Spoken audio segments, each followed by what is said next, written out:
প্রথম দেখায় মনে হবে বিশাল বড় জায়ান্ট স্ক্রিনে দেখানো হচ্ছে ব্রাজিল আর্জেন্টিনা বিশ্বকাপের কোনো ম্যাচ। ঠিক এভাবেই ইয়েমেনের হাজার হাজার মানুষ রাস্তায় বেরিয়ে এসে বিশাল পর্দায় দেখছে কিভাবে ইরান ইসরায়েলে বৃষ্টির মতো ক্ষেপণাস্ত্র ছুটছে। প্রতিটি হামলার সাথে সাথে যেন উল্লাসে ফেটে পড়ছেন ইয়েমেনের মুসল্লিরা।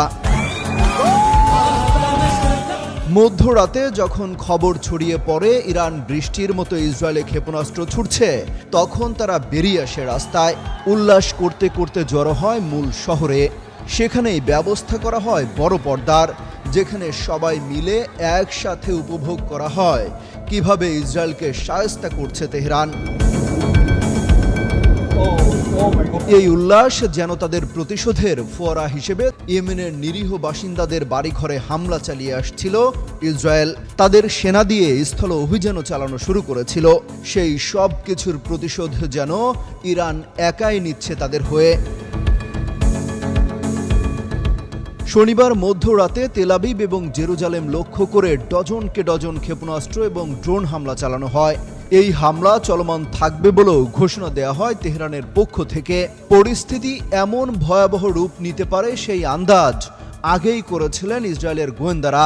তাই তো আগে ভাগেই জরুরি অবস্থা জারি করে বাসিন্দাদের নিরাপদে সরিয়ে নেওয়া হয়।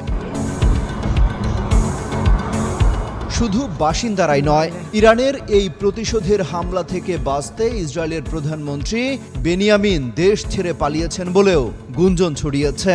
তবে বিভিন্ন গণমাধ্যম বলছে নিরাপত্তার কারণে নেতানিয়াহু এবং তাদের প্রতিরক্ষা মন্ত্রীকে নিরাপদে সরিয়ে নেওয়া হয়েছে। সেখান থেকেই গোটা পরিস্থিতির উপর নজর রাখছেন তিনি।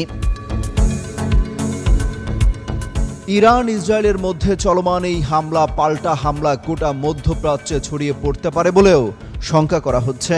এমনকি পরমাণু যুদ্ধে পর্যন্ত গড়াতে পারে বলেও শঙ্কা করছেন সমরবিদরা।